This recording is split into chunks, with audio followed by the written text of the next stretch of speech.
Hey guys, it's Carly. Welcome back to Mostly Dating, a First Rounds on Media production.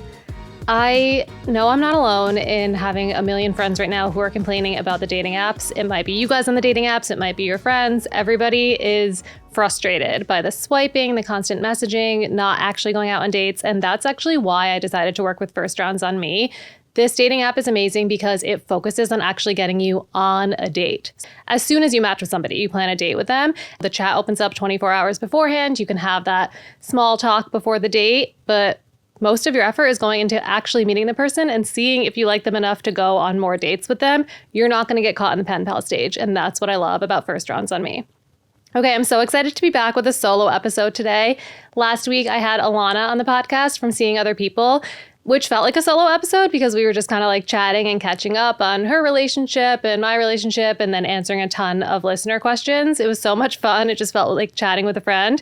But you guys know I love my solo episodes. I love getting deep into the listener questions. I love talking about what's been going on with me and talking about the different posts that I've had on Instagram that you guys come to me with a lot of questions about. So that's what I'm going to do today. I'm going to talk about a couple of different topics that I've gotten some requests for, and then I'm just going to get into those listener questions. So a few weeks ago, I talked about my most viral post, which is the types of dates you should go on before defining the relationship. This was a post that I did a year ago at this point, and now, like I said, has been redone a million times. And it's something that just makes me laugh every time I see somebody else posting it, because this was just a product of me sitting down and thinking why are people going on 3, 4, 5 dates and then getting ghosted? Or why are people going on so many dates and still not knowing what the other person wants, or still feeling like they don't know the other person well enough to know if they want a relationship with them? And what I thought about was I think it's the type of dates that they're going on. It's just because people are just going out for drinks. People are just sitting at the bar talking to each other, or people are just going out for dinner. It's such basic dates. And I do think that, like I said in that episode a few weeks ago, the types of dates that you're going on plays a big role in helping you get to know somebody, get to know what they would be like as a partner, get to know what life would be like with them, but also it helps you share more about yourself without feeling like you're put on the spot to sit down and share about yourself verbally. So going on different types of dates is one of the best ways to get to know somebody a little bit better without just asking questions, which, by the way, was also a recent post that I did, ways to get to know each other without just asking questions. I'll link that in the show notes because there's a ton of good ideas there. And we might get into it actually today a little bit with one of the listener questions. But because you guys loved that post so much and loved that episode so much, I wanted to share a few of the dates that I added in the part 2 that I did of that post, which is also, again, I joke around in these posts and say, this is your checklist that you have to do before defining the relationship. I don't actually mean that. Every relationship is different. Every timeline is different. I don't believe in timelines. I'll say that over and over again on here. But I do think that, if you're reading this post or if you're listening to me on this podcast and you're oh no, I didn't go on the friend date, I can't define the relationship. It doesn't necessarily mean that. It just means if you're in those early dating stages with somebody and you want some ideas of types of dates to go on, this will be really helpful to help you get to know them and figure out what you want.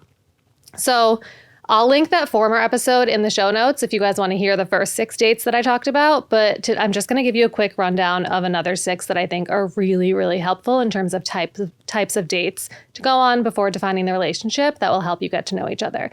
So the first one is something that you might have heard me talk about on here before because it's one of my favorite types of dates, and it's the no plans date. I've given this example 1,000 times that was when I knew that I wanted to actually be in a relationship with my boyfriend, was when we hung out without plans for the first time. We had been on so many fun, unique, cool, vibey, different types of dates, but we hadn't had a day that we just were sitting, hanging out, seeing each other in our natural environments.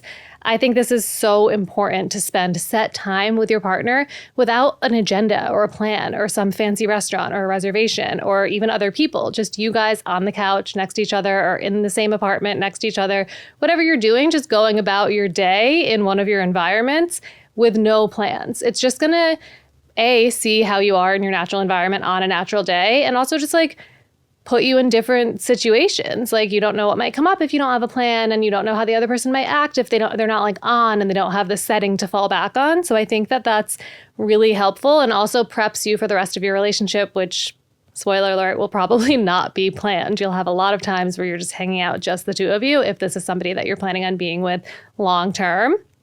The other one is this one makes me laugh, but this is the uncomfortable date is what I call it. This isn't something that you're going to like plan for. You're not going to plan for something uncomfortable or weird to happen, but it's kind of like the unexpected date. So this is where something might come up that it's like you didn't expect it. Maybe there was an issue with your reservation, or maybe you guys are going on a weekend trip together and there's something that like interrupts it, or just something happens and you see how they react in a different scenario where things don't go exactly as planned. So this is something that I just think will naturally happen as you're getting to know someone and as you're in different situations with them.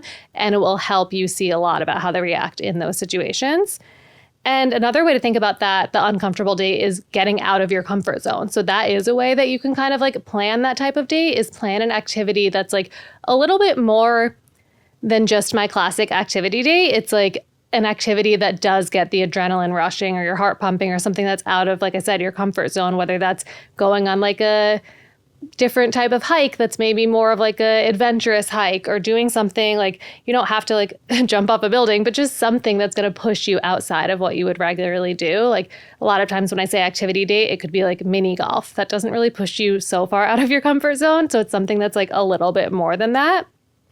Another one is the marathon date. So this is where it's kind of similar to the date, that the unplanned date, but it's like longer. So it's like you want to spend a lot of time with them consecutively. So I know there's so many rules out there that are like, don't have your first date be 7-8 hours long, which I do like sometimes agree with, even though like I have always said my first date with my boyfriend was pretty long.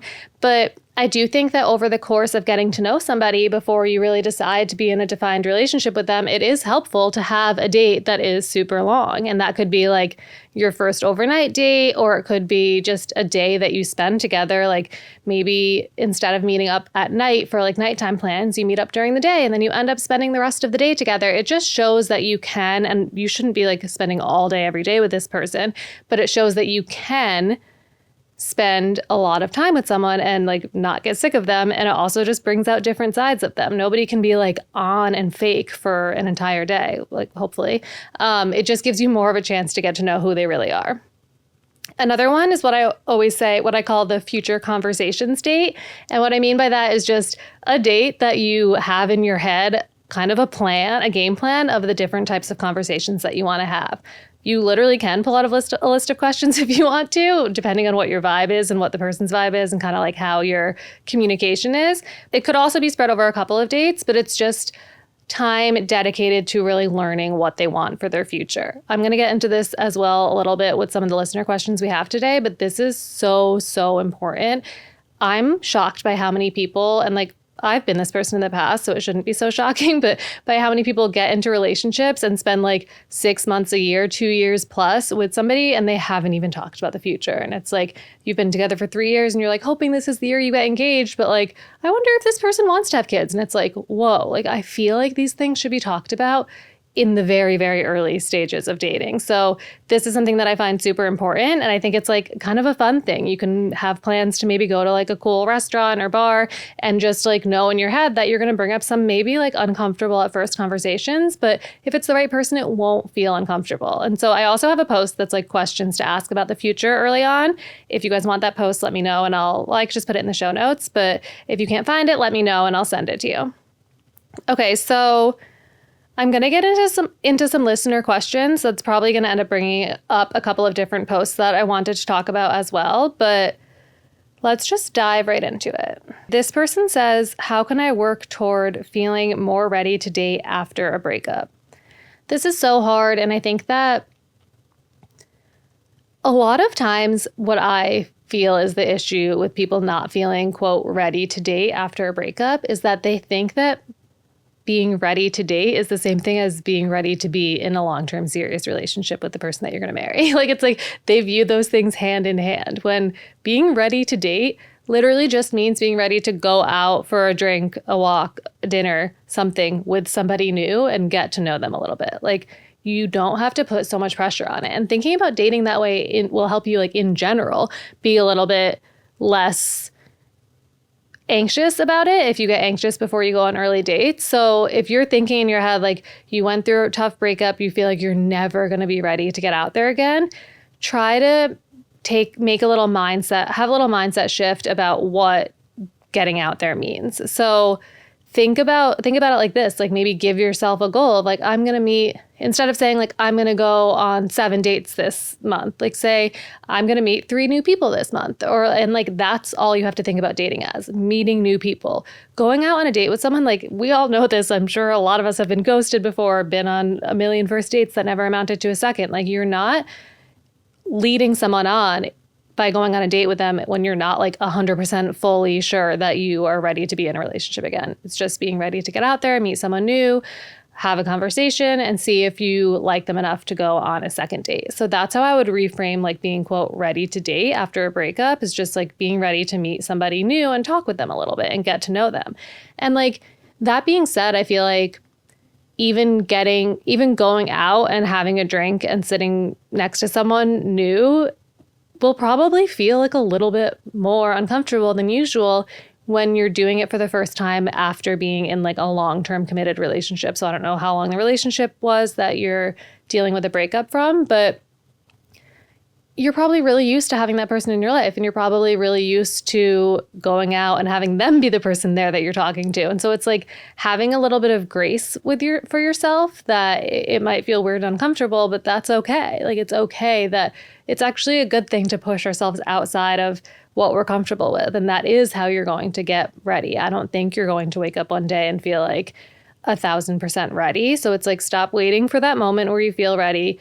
Get out there, meet some new people, and don't put pressure on it, and be okay with it if you don't feel good about it. Like if you might be walking home that night or driving home that night and just feeling like really upset. It might make you think about your ex a lot. Like I think these things tend to get a little bit harder before they get easier. And so those first couple dates might be weird. And honestly, they might not. And that's okay too. Like it's, if you're like listening and you're like, oh, I was fine going out on a date after I broke up, like that's okay too. We all have different ways of dealing with things. Some people just like to immediately get out there. And like, I have friends and know people that say that that's like the best way to do it, because you don't feel like fully ready. And so you have less pressure, and you actually, for a lot of people, that comes off as like really attractive. So maybe it is a good time for you to get out there, have dating experiences, learn more about what you're looking for this time around, and just like dip your toe in the water, dive right in, whatever works for you. But I just think it's important to remember that everybody's timeline for healing from a breakup is different, and everybody's timeline for moving on is different. It can also be helpful to think about that if you have an ex who maybe moved on a lot faster than you, or if you feel guilty moving on because your ex hasn't moved on yet. It's just like everyone does things differently. And even if your ex is out there going on a ton of dates and you're hearing about it from mutual friends or whatever it is, like that doesn't necessarily mean that they're not thinking of you in those moments, or like they're not like struggling with it too. It's just everybody goes through the motions a little bit differently, and you have to figure out what works for you. In terms in general of just getting over the breakup, I think that's my biggest advice overall, is like have grace with yourself and be okay with not being okay for a little while, but push yourself a little bit more than you think you can in terms of getting out and doing things. And that doesn't even have to mean like going on dates. It can mean push yourself to get out and hang out with friends, or push yourself to like get dressed and not just sit at home in your sweatpants. There's a time and a place for that as well, but just like do a little bit more than you think you're ready to do. And I think that's like the best advice in all areas of life, not just dating, is like, it's never going to be like the perfect time to do these things. So you sometimes do have to like take that step before you're fully ready. Okay. This person says, dating for 4 months. When to talk about moving in/future. I'm 37 and want kids. I'm thinking maybe the 6 to 7 month mark. This is another situation where it's like, it's different for everybody. Like I do think, and I feel like a broken record sometimes when I say these things. I definitely said it on last week's episode with Alana, but you need to talk about these things before you're in a relationship. Like it's so much easier when you're saying, I want to have kids. Like if you're on like an early date, and it might sound crazy to think about, but like if you're on an early date with someone, you can say like, yeah, I'm dating really intentionally. I'm 37. Like I really want to have kids ideally by like the time I'm 30. It's not like a hard timeline or anything. That's just kind of what I picture for my life if I find the right person. Like you can say all these things casually, or like, oh, like I'm dating intentionally and I don't go on a date with, I don't tend to date a lot of different people at once. When I'm liking getting to know somebody, I prefer to stick to just getting to know that one person. Like these are types of things that you can just kind of casually say early on,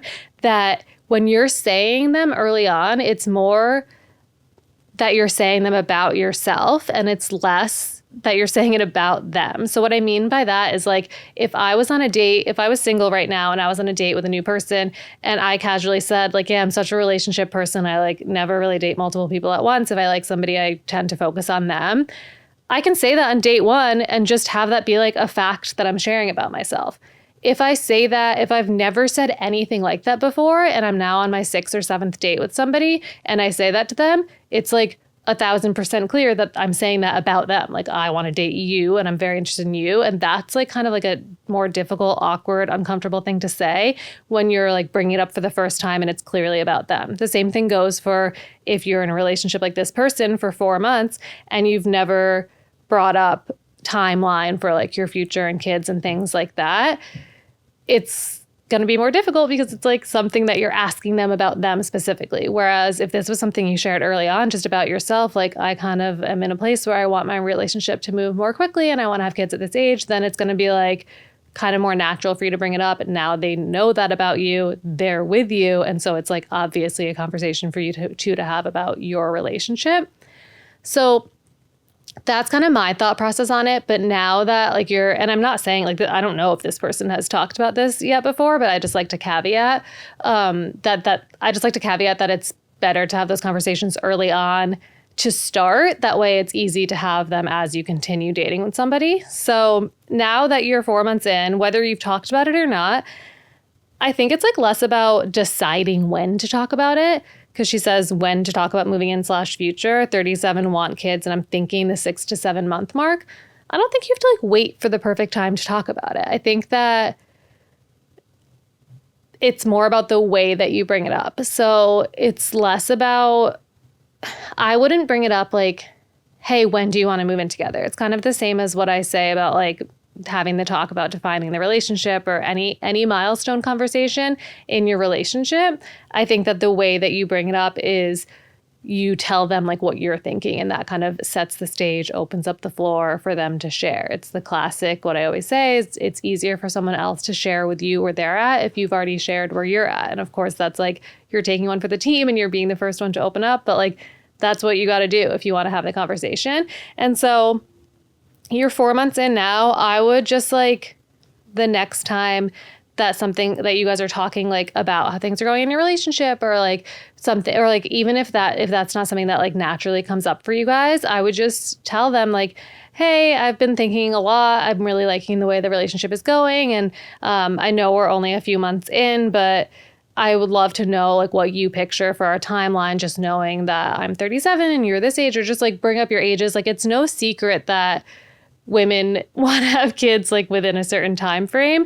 And it's also pretty commonly known that like when you're older in like your late 30s and you still want to have kids, you haven't had kids yet, like, and you're dating, I think both of you probably know that like the relationship might move a little faster than it would have if you were like 25 years old versus like 37, 38. And so that being said, I do think sometimes it needs to be like spelled out and brought up. Otherwise, like they just might not bring it up because they might not be thinking about it as much as you are. So long story short, I would say like bring it up sooner rather than later. She says she's thinking the 6, 7 month mark. They're 4 months in now. I would bring it up now and just share kind of like what you want. And like people can have kids a lot later than they used to be able to. So I would take a little bit of the pressure off yourself. Make sure you're making this decision for the right reasons. Make sure you want to move in with this person because you see a future with them. Think about what timeline makes sense in terms of like, I don't know if you have a lease or whatever it is, like in terms of when you would actually want to move in with them. And then just like tell them that. Just say like, hey, I've been thinking a lot about our relationship. Like I said, I love the way things are going. I can actually picture myself living with you. I felt like we should have that conversation sooner rather than later because my lease ends at this time and I feel like that would be a great time, or because I'm thinking maybe like 6 months from now I could live together. Whatever your timeline is that you want, share it with them.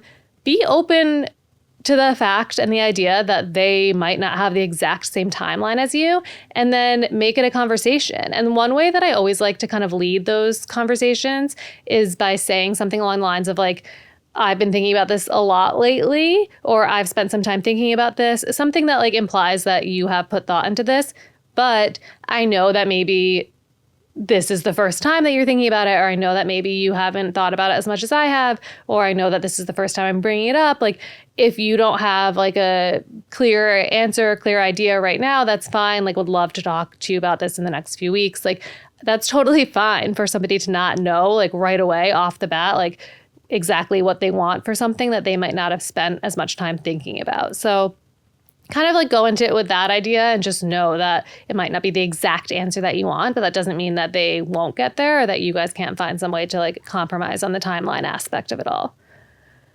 Okay, this person says, I still share a dog with my ex. I'm upfront about this on first dates. Do you think it's a red flag to guys?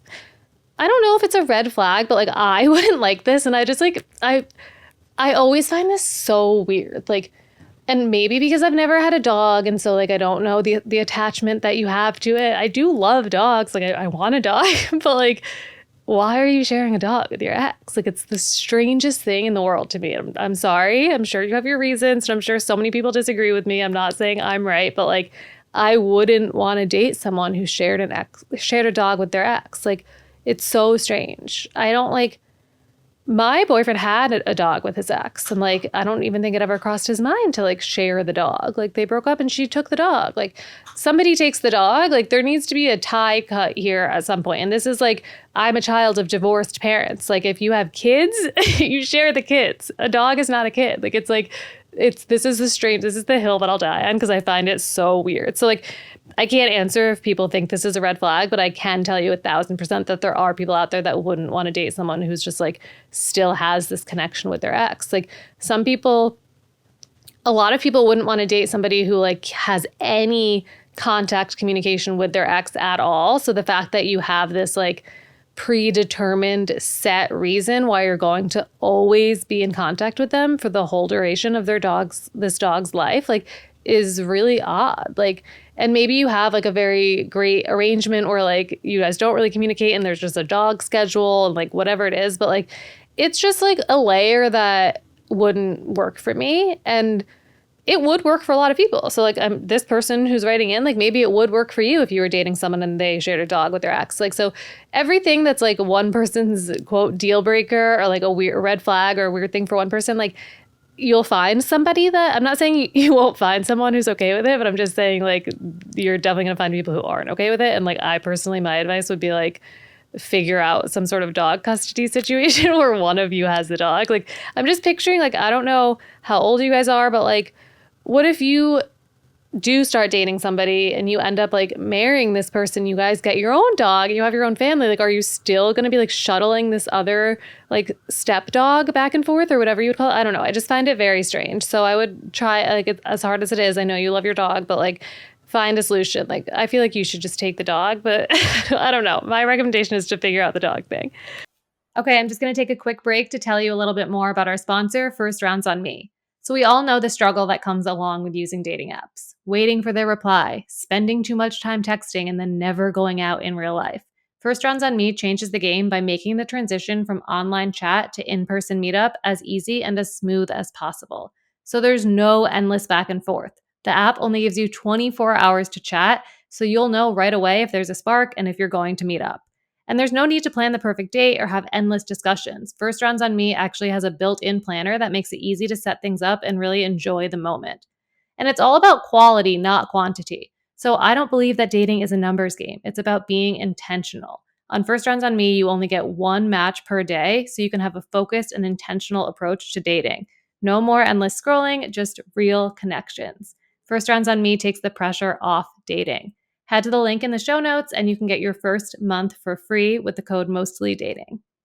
This person says, seeing this guy for 4 months, I'm feeling awkward and I don't know how to keep the convo going. The way that I'm interpreting this is you don't know what to talk about on the dates that you're on. 4 months to me, it's like you should be more than seeing him. Like, I feel like 4 months, and like, I know I said no timelines, but just like 4 months, I feel like this person should be your boyfriend, or I just, if you want a relationship and you've only been seeing them for 4 months, I think it's time to like figure out if this is the person that you want to have a relationship with and what they want and everything like that. So that's just like some side advice on this. And I don't know like how old you are or what you're looking for, but that being said, if you're feeling awkward and you don't know how to keep the conversation going, I think what I was saying earlier about the different things you can do to get to know someone besides just conversation and besides just asking questions, I think could be really helpful. I will say that I do think it's kind of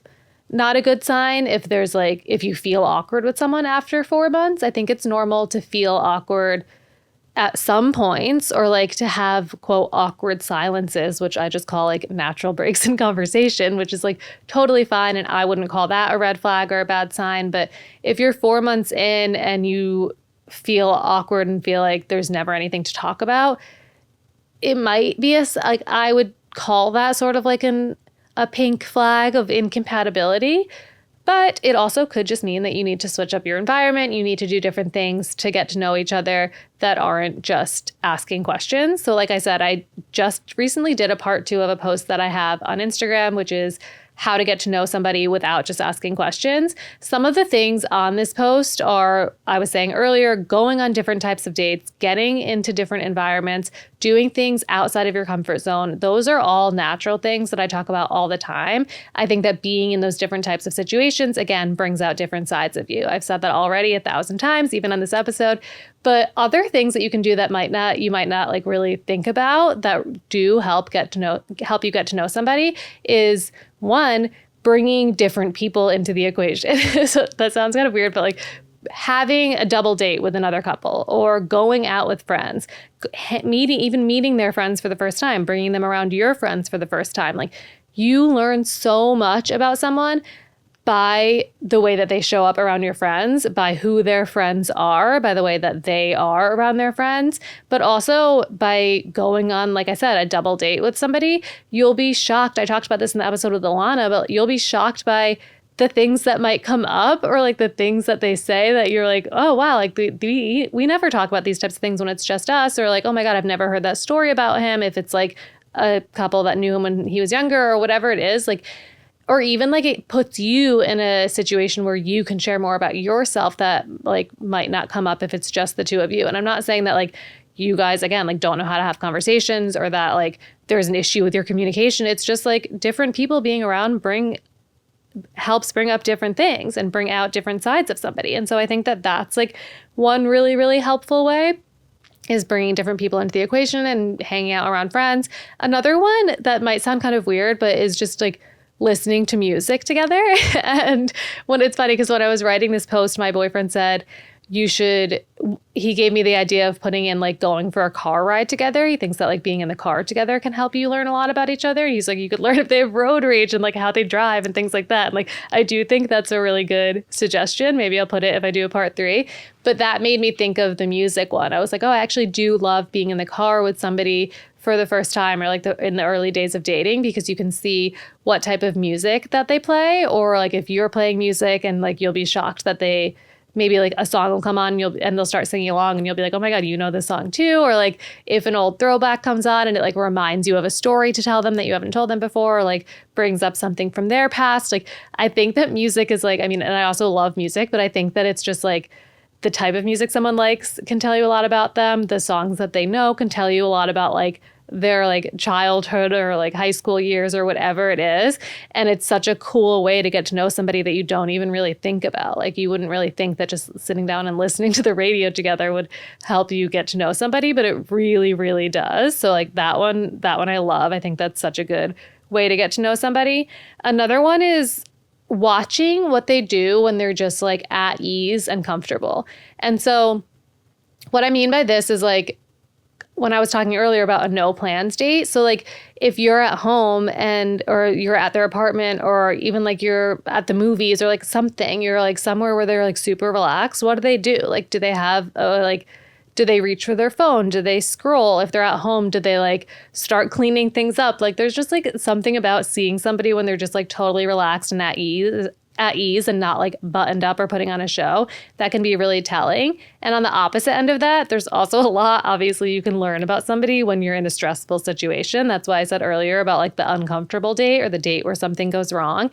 I think that can be really telling as well. So to this person who feels uncomfortable and doesn't have a lot of things, it feels like her and the person she's been dating for 4 months don't have a lot of things to talk about, I would really, really urge you to pay attention in these types of situations to learn more about them, and also like put yourself in these different situations so that you can learn more about them without just asking questions. Another cool one is just like cooking dinner together. I know that's just a different type of date, but that one specifically I think is really, really helpful. You can, just like I said about music, I think food helps you learn a lot about somebody. So the types of food that they like to cook, whether they like to cook at all, like the cuisines that they like the best, whatever, like those types of things are like basic things you can learn about them. But you'll also learn like how they handle you giving them instructions, or how they give you instructions when you're cooking together, or how they handle like mistakes or things that come up when you're cooking together, or how they like just like work with you on like a task. You'll also notice, like Alana and I talked about last week, like whether they offer to clean up after you cook together, like just little things like that. So I think that you've been with this guy, this listener, you've been with this guy for 4 months, and you feel like, she says awkward, but I think she's just feeling like she doesn't know him well enough to maybe like be authentic or be herself, or she just, maybe you're putting a lot of pressure on yourself to like show up in a certain way, or you feel like you have to have all these interesting topics or conversations to talk about. And I think that instead of that, like just suggest to him that you do something different. Do one of these things I just said, or like take a little road trip together for the weekend and play some music in the car. Like it could be as simple as that to just help you get to know this person a little bit better. Okay, this person says, I reached out after 2 months of no contact and it didn't work. How do I move on or get her back? I wouldn't try to get her back, so I would focus on the moving on part. I always say I just don't think you should get back together with an ex. Again, that's not one size fits all. I know people who have gotten back together after breaking up and they're now happily married with kids. And so it does work out in some scenarios, but it doesn't work out in this scenario where you reached out and tried and it didn't work. I would not try again. So you tried. You broke the no contact. Now you're just starting from day one, no contact again. And it's hard, it's difficult, but it's all the things I said earlier. It's doing the things that maybe you think you're not ready to do. It's making plans with friends to distract yourself. It's finding like a new hobby. It's doing something you've been putting off for so long, like coming up with a new goal for yourself, like focusing on all of these things just outside of dating. Like just learn to like really like get to a place where you're really loving your life without this person in it, without anybody in it. And that's when you're going to attract the best people. And that's when you're going to feel like whole and ready to get out there and date again if you don't feel that right now. But like regardless, there's just nothing good that's going to come from hatching a plan to get somebody back, or like thinking about your ex all day, every day. It's not going to be productive and it's not a good idea. So don't beat yourself up over like breaking your 2 month no contact. It's totally fine. Like it happens and you shot your shot. And now like I guess that's like a good thing. You know that you did that and it didn't work. And so now you know that this is not the person for you. And that's just reaffirming it. So I would just, I am going to talk a little bit more about kind of like how to get in that place of like really loving yourself and loving your life, because I have another question about that. But for now, I would just like focus like it's a breakup, treat it as a breakup. Do everything you can to like build up your life, move on, and like just kind of close this chapter. One thing that does really help with that is like learning from it. So I think every relationship happens for a reason. Every breakup happens for a reason. But that reason is kind of pointless if you don't know what it is. So you have to identify like what you learned from that relationship. It could be as simple as like, oh, I learned that I want someone who XYZ, or I learned that I don't want someone who reacts this way when we argue, or like something that you learned about either like what you want, what you don't want, something new you learned about yourself, like something that you like worked on in yourself. Maybe this relationship taught you how to communicate better. Maybe you cheated on her and now you learned you shouldn't cheat. Like, I don't know, it taught you something. So just identify that and like, don't use it to get her back. Use it to improve yourself so that you can attract somebody that is going to be more aligned for you and that you're going to maybe treat better if you didn't treat this person well. Like, it's going to help you grow as a person in some way and help your next relationship be a little bit better. Okay, this person says, great chats with a male who lives in the same town for about a week now. How long do I wait until he asks for a real life date? Okay, so I think that like I'm wondering if are the chats like in person? I don't know if the chats are in person or if this is like someone you're chatting with on an app or whatever. If this is somebody that you see regularly in person, then I would probably just like, I would have to say, so like, if it's not on an app, so you're not in a scenario where they like know that you're looking for someone to date, I would like make a little comment about how you're single, or like say something about like how you'd love to grab a drink sometime, or like just kind of like put something out there to show that like you're available and interested. Just because like when people are meeting in real life, sometimes they're not in as much of a dating mindset as they are when they're like swiping on an app. If this is somebody on an app and you've been talking for a week and they still haven't asked you out, that's like, to me, annoying and a bad sign. I don't like that. I probably wouldn't wait longer than a week. But if you're at that week mark, or now you're listening and if you still haven't been out, then it's probably been like 2 or 3 weeks by the time this episode comes out. But I would say, when are we going out on a date? Or like, should we move this conversation to an in real life date? Like, there is no, at least in my book, there's no rule against you being the one to initiate it. Like, there isn't. Anyone can initiate a date. Like, can we just like cross that off right now? Like, I don't think any one person should initiate every single date, but you can initiate the first date. If it's better than being someone's pen pal. Like, I would tell you have two options. You either initiate the date or you unmatch them. Like, it's like, there's no reason to keep talking to them if neither of you is going to initiate a date. So I would say, the next time they ask you a question, I would just say, that's a story for when we finally go out in real life. If they still don't ask you out after that, then I would unmatch.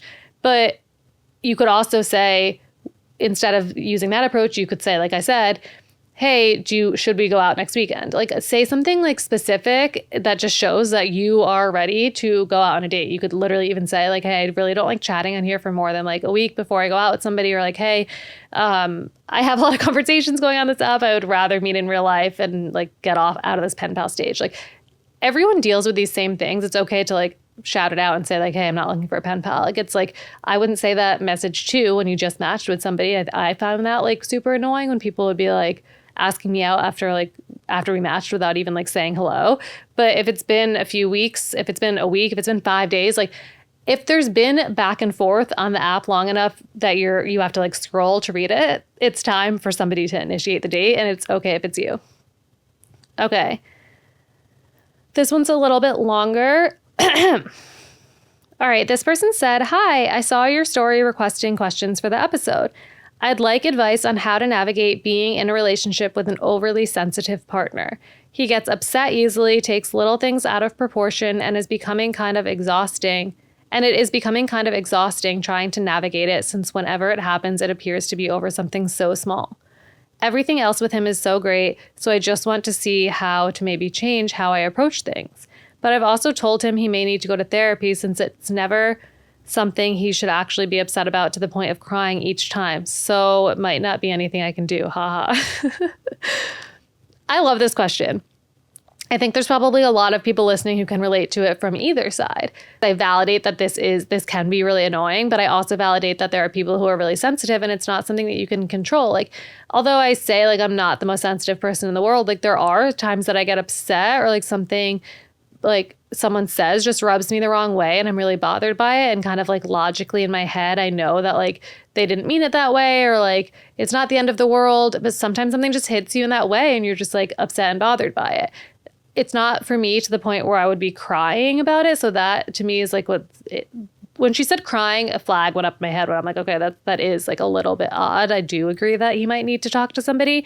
But in terms of what you can do from your end, because you're the one who asked the question and you're the one who's listening to the podcast, I think that the first step here is to make sure that he knows that like, you said it here. Everything else with him is great, and you really do want this to work. And he's somebody that you obviously really like and appreciate and enjoy being with, and you want him in your life. This is not like, you're not like so annoyed with him you don't find him, like it doesn't give you the ick. Like it's not like this isn't a deal breaker for you. But it is something that you feel is impacting you and impacting your relationship. So I would tell him like, hey, and I would do this. The biggest thing is I would do this at a time when it didn't just happen. Like do this at a neutral time. So things are good. You guys are hanging out. Like it's just, you haven't had like an argument. Nothing has happened that's made him super sensitive. Like I would just bring up like, hey, I know we've talked about this in the moment before, but it does seem like these things keep happening, or these things have happened a few times that you react in a way that like I just can't really understand. And like I'm trying to empathize with you, and I really like love you if you guys say that. Like I really love you, and I like want to figure this out together, but I don't know what to do in those moments because I can't understand why you get so upset. And it seems like something that you might just need to work out on your own. And like you can even, and it's like you're not trying to be mean to him, but like you can even give an example of like if something happened that made him so upset, and like now you're after the fact, like I said, like it didn't just happen, but maybe it's a few weeks later, you can say like, oh, when this situation happened where like, I don't know, I can't think of an example that would make him cry, but like when this situation happened, I think after the fact, you probably realized that like it wasn't that big of a deal, but in the moment you were really upset, and like this isn't something that happens to me, so I don't know how to support you in those moments. And I do feel like it's something that you need to figure out on your own. Like you can give him that specific example of when it happened, so that you can kind of be like, yeah, I don't know why that made me so upset. And it's kind of like, yeah, maybe like next time that happens, you can think about like how after the fact it wasn't that big of a deal, and maybe that will help him deal with it in the moment. But like at the end of the day, like I struggle to even come up with like a way to help him through this, because like I'm not a therapist, and it does sound like something that a therapist would need to help him with. So from your perspective, I think all you can do is explain to him how it impacts you. Like it can maybe feel frustrating for you because you don't know how to help him in that moment, and like you don't understand where he's coming from, and you're trying to, and you maybe feel like you have to like walk on eggshells around him. I don't know. She didn't say that, but like I personally would feel like I have to walk on eggshells around this person. And like, to me, that's like a big issue in a relationship. If you are feeling like you have to walk on eggshells, it's like nobody wants to feel like that. You're gonna end up resenting him. I can already kind of tell by like the tone of this that she is like, I don't want to like put words in her mouth, but it does seem like she's like on the line, skirting the line of like resenting him, just because it's like, it sounds super annoying. And again, I'm trying to be sensitive to the fact that like, I'm sure he doesn't want to feel this way, but I just think that like walking on eggshells, feeling like you have to like baby him almost because he's so sensitive, is just not a good way. And this goes both ways. Like even if this was the woman who was sensitive, like I just don't think that this is productive if it is like as bad as she's saying, where he's like crying about things that really like are so small. And so yes, encourage him to talk to somebody. Explain to him how it's impacting you, and like don't let yourself walk on eggshells. Obviously be empathetic to the degree that you can, and like let him know that you care about him and all of that. But if you feel like you're walking on eggshells, like flag that to him and tell him like, hey, like it's just really hard for me, and like it is impacting our relationship. And like even like if I don't know if you're at this point in your relationship or if this is something you would want to do, but like you could go to couples therapy together and talk about it together. I do think it's important he talks to somebody on his own for something like this, but like talking to someone together is always a good idea. I just talked about this on Instagram when somebody asked me another question about just what I thought about couples therapy. I just think that it's so funny because I've never been, but I do have so many friends who have been before and who go regularly. And I then have so many people that I've heard say like, not friends, but like I have heard so many people have so many opinions about couples therapy, and I just don't understand it. Like I feel like we've gotten to a point where we're all like, therapy's so cool. It's so cool that you go to therapy and like better yourself, and like therapy for growth, and like, oh, it's hot if he's in therapy, and all these things about solo therapy.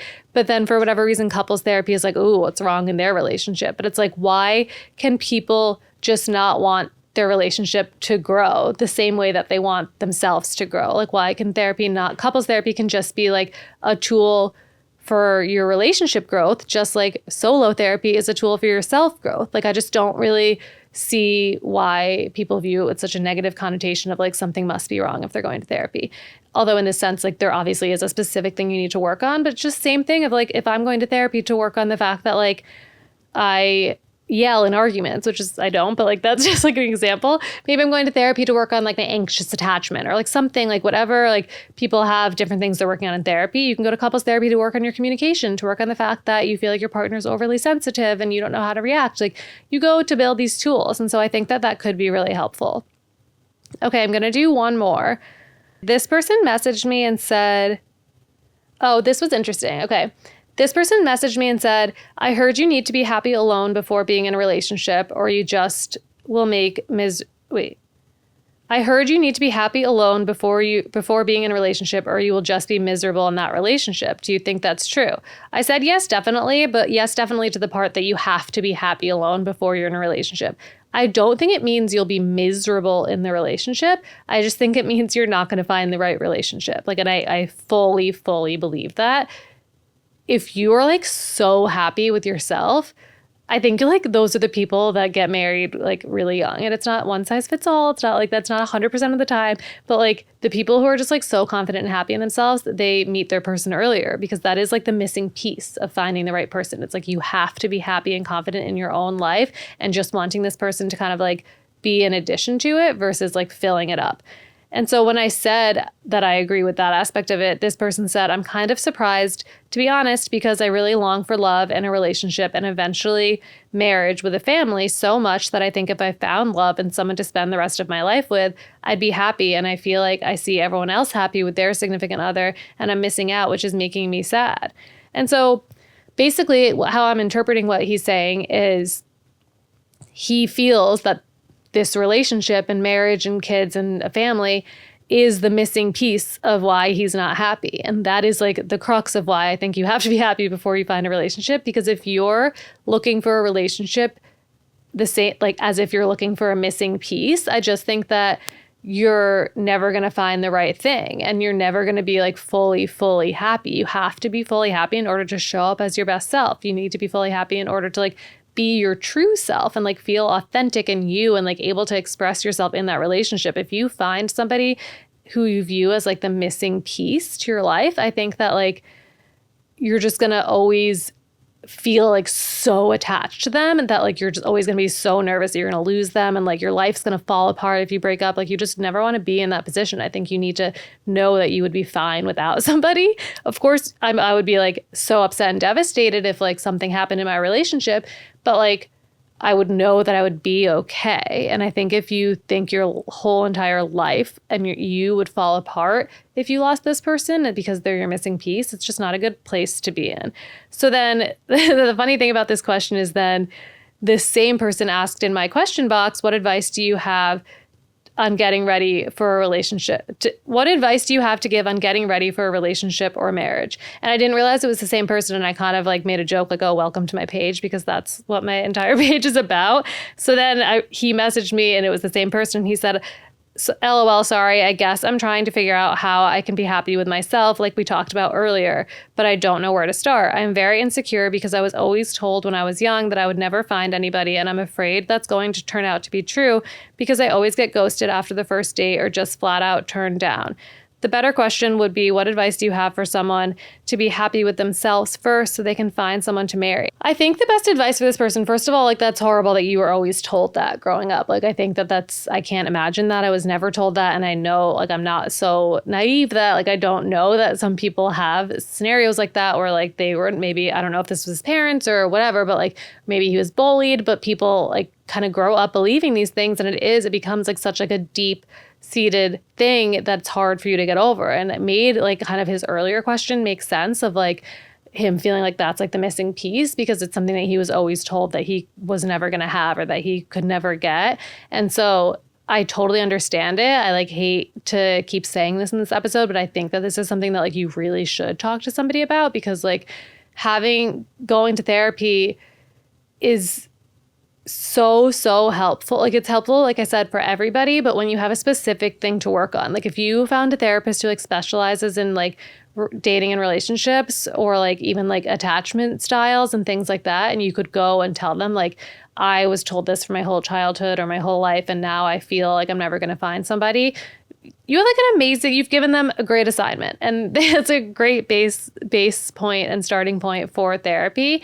And I think that would really help you to really like dig into that. Of course, I only have like these few messages back and forth with this person. The reason that I wanted to bring it up on the podcast is because I think it's something that so many people deal with, is this idea of like not feeling fully whole until they find somebody, and like not really loving themselves enough. And like I really do, like I said, fully believe that not loving yourself is like the easiest, best way to get into like a terrible, wrong relationship. And it's a big, like it could end up being like a waste of time.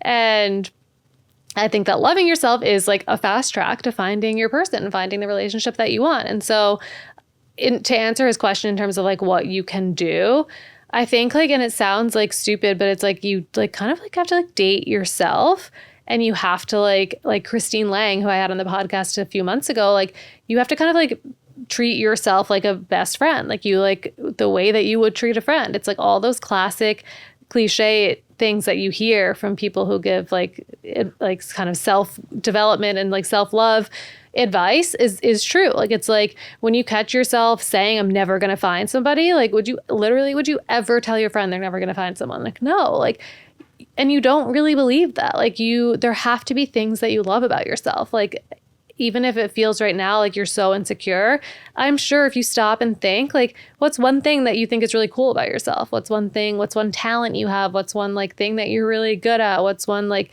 funny thing about your personality, or something that like you feel like you know a lot about, or like even like a physical attribute of yours that you love? Like, make like a list in your phone. I always talk about my notes in my notes app. One of them is like the things that I love about myself. Like, you can write things down. You can write down like just like something that you feel like you would bring to a relationship. It can just be like, I'm like so caring and know that I would be like an amazing for this person, like an amazing husband. Or it's like, oh, I have like a really good memory and I like always remember little things about people. Or, oh, I know how to like, I'm really good at like celebrating milestones, like different like things like that might not like be a conventional like thing to love about yourself, but like just make that list and then always go back to it when you are feeling insecure, or when you're like going on a first date and you feel like nervous or like they're not going to like you. Like, look back at that list of like, oh, here's all these like amazing things about myself, or all these things I bring to the table. I think that that's such like an easy starting point for like really learning to love yourself. And then what I said about dating yourself, like what I mean by that is like, go out and do things that you want to do with someone else. So like if you want a relationship that you feel like is like the missing piece for your life, because you want to be like going to cool restaurants with them, or you want to go on a cool trip with them, like do all those things by yourself. I always say that in here. I did that before I met my boyfriend. Like, I was traveling, I did so many solo trips, and I would like be fine going out to like dinner by myself, or like do those things with your friends. Like, I did so many more things with my friends than I had been previously, because I like wanted to be like in that mindset and in that life that like I pictured for myself with somebody else. I wanted to like know that like I could do that by myself, and that would be like actually really fun and cool. And like, and it did, like, just like I said in the beginning of this episode, kind of full circle about like being in different situations teaches you about other people. It teaches you about yourself also. So like learn something new. Like, instead of scrolling on your phone, read an article, or like read a book, watch something new on TV, like do things to like expand your brain. Like, that builds your confidence so much, is like learning something and like developing a new skill, finding a new hobby, doing a new sport, like meeting new people, like not even romantically, like talking to new people in real life. Like, all of these things are going to like expand your life, and like also in turn make you like love yourself a little bit more. So that's my advice on that. Also, like, if you're listening and you're like, here's what worked for me when I was feeling super insecure, definitely write in and tell me, and I'll share all of these tips either on the next episode or on Instagram, because I always love to hear from you guys. I like when you guys join the conversation and kind of tell me like, oh, I wish you said this in this scenario, or like, oh, this reminded me of XYZ. Those are like my favorite messages to get. So thank you all so much for listening. If you have a question you want me to answer on the next solo episode, you can send it on Instagram to @MostlyDating or @MostlyDatingPodcast, which is the new Instagram just for the podcast account. And you can also send an email, which I will link in the show notes. And I'll also put a Google Doc there that you can put longer questions in as well. So thank you so much. If you are liking the podcast, please leave a rating and a review, and I will talk to you next week.